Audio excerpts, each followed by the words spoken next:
परिचय। बच्चों, कभी कभी हमें ऋणात्मक चिन्हों से युक्त संख्याओं के प्रयोग की जरूरत होती है। तापमान को रेखांकित करते समय हमें इसकी जरूरत होती है। ठंडे प्रदेशों में जहां तापमान 0 से नीचे चला जाता है, ऐसी स्थिति में तापमान को रेखांकित करने के लिए हमें ऋणात्मक संख्याओं की जरूरत महसूस होती है। इस पाठ में हम लोग ऋणात्मक, धनात्मक एवं पूर्ण संख्याओं के समूह, जो पूर्णांक भी कहलाते हैं, उनके बारे में सीखेंगे।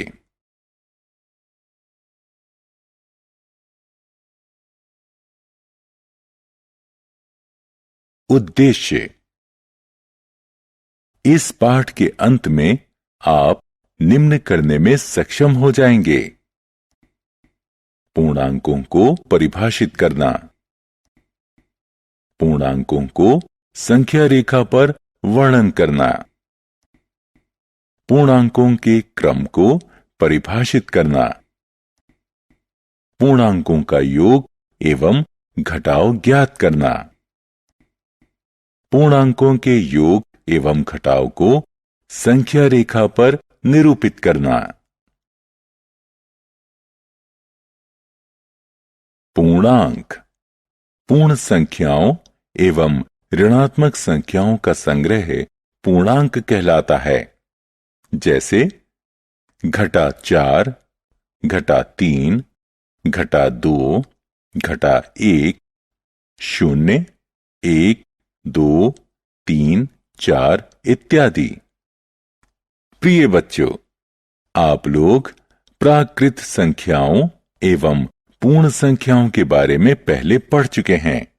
यदि हम इन प्राकृत संख्याओं से पहले ऋणात्मक चिन्ह रख देते हैं, तो हमें पूर्ण संख्याओं के साथ इन ऋणात्मक संख्याओं का जो संग्रह प्राप्त होता है, वह पूर्णांक कहलाता है।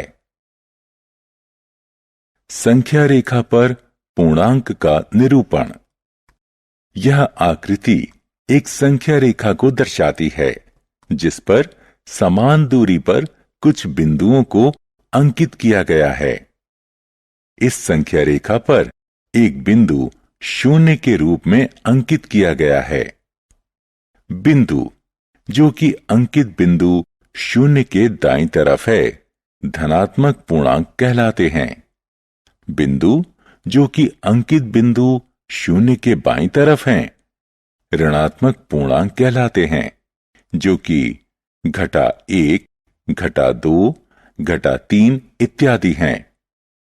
इस प्रकार के पूर्णांकों का निरूपण संख्या रेखा निरूपण कहलाता है। यहां -2 अंकित करने के लिए हम समान दूरी से दो बिंदु 0 से दाईं तरफ बढ़ते हैं। इसी प्रकार घटा 5 अंकित करने के लिए हम 0 से 5 बिंदु बाईं तरफ बढ़ते हैं।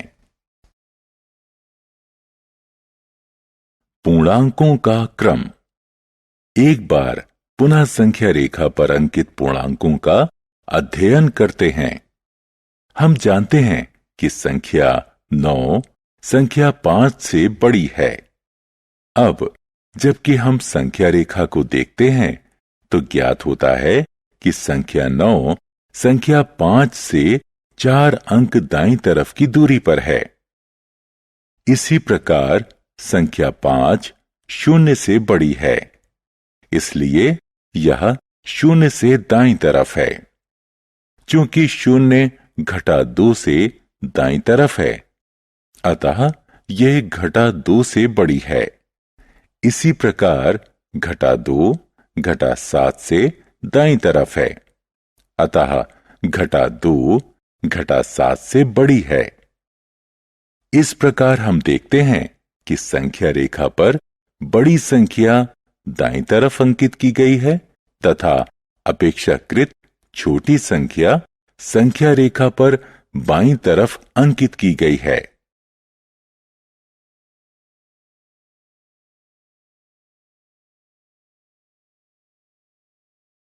पूर्णांकों का योग, दो घनात्मक संख्याओं का योग।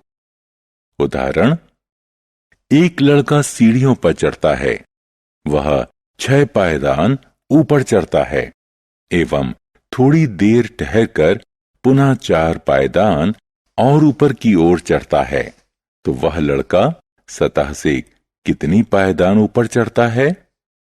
हल, आप देख सकते हैं कि उसने कुल मिलाकर 6 जमा 4 पायदान चढ़े हैं, जो कि 10 पायदानों के बराबर होते हैं। दो ऋणात्मक संख्याओं का योग। उदाहरण, एक खेल जिसमें आपको कागज की कुछ पर्चियों में से 2 पर्ची चुनना है जिस पर संख्याएं अंकित हैं। आपको चुनी हुई दोनों पर्चियों के ऊपर अंकित संख्याओं का योग निकालना है। मान लें, अगर आपको संख्या क्रमशः -2 एवं -5 मिलती है, तो बताइए इन दोनों संख्याओं का योग क्या होगा? यह होगा -7 के बराबर। दो पूर्णांकों का योग।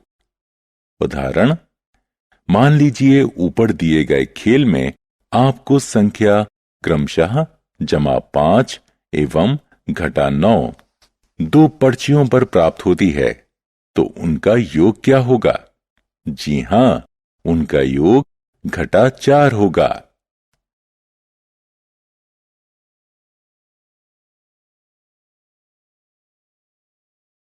पूर्णांकों के योग का संख्या रेखा पर निरूपण।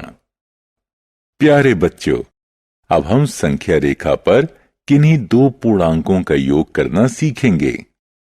मान लें, अगर हमें पूर्णांक 6 एवं 4 के योग को संख्या रेखा पर निरूपित करना है। सबसे पहले हम संख्या रेखा पर 0 से दाईं तरफ 6 बिंदु बढ़ेंगे तो संख्या 6 पर पहुंचेंगे।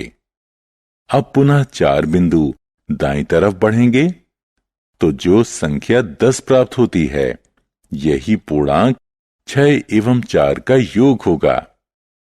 अब हम दो ऋणात्मक संख्याओं -5 एवं -4 का योग संख्या रेखा पर निकालते हैं। इस स्थिति में हम पहले 0 से बाईं तरफ 5 बिंदु बढ़ते हैं, पुनः 4 बिंदु बाईं तरफ और बढ़ते हैं तो संख्या -9 पर पहुंचते हैं। इस प्रकार हमें पूर्णांक -5 एवं -4 का योग -9 प्राप्त होता है।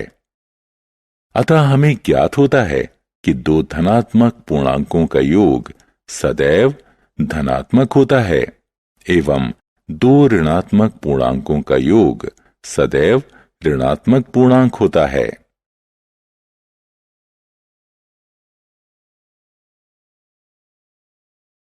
योग व्युत्क्रम।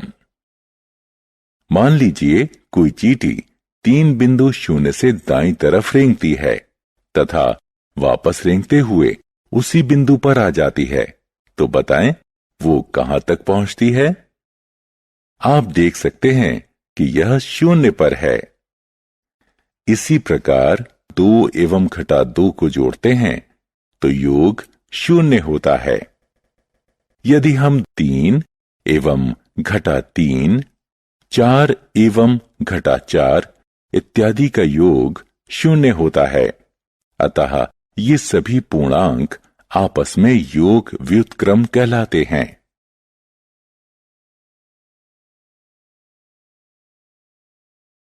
धनात्मक एवं ऋणात्मक पूर्णांकों का वर्गीकरण कर योग ज्ञात करना।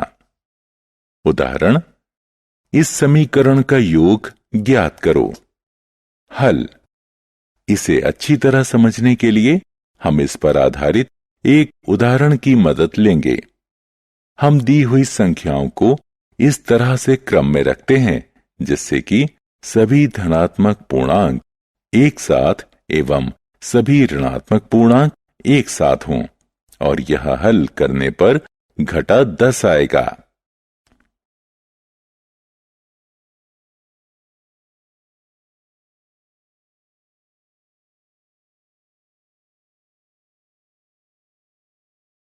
ऋणात्मक पूर्णांकों का घटाव।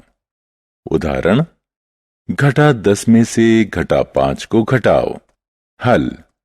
अब हम संख्या रेखा का प्रयोग कर घटा 10 घटा कोष्ठक में घटा 5 का मान ज्ञात करते हैं। यह घटा 10 जमा 5 की तरह ही है। सबसे पहले हम घटा 10 से शुरू करके 5 बिंदु दाईं तरफ चलते हैं तो संख्या रेखा पर अंकित पूर्णांक घटा 5 पर पहुंचते हैं।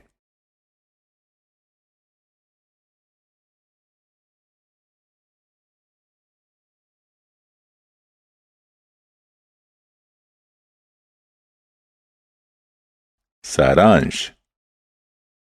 आइए हमने जो कुछ सीखा है उसे संक्षेप में दोहराएं। z बराबर घटा 3 घटा 2 घटा 1 0 1 2 3 पूर्णांकों का समूह है। संख्या रेखा पर सभी ऋणात्मक पूर्णांक 0 से बाईं तरफ और सभी धनात्मक पूर्णांक 0 से दाईं तरफ होते हैं। संख्या 0 सभी धनात्मक पूर्णांक से कम होता है और ऋणात्मक पूर्णांक से बड़ा होता है।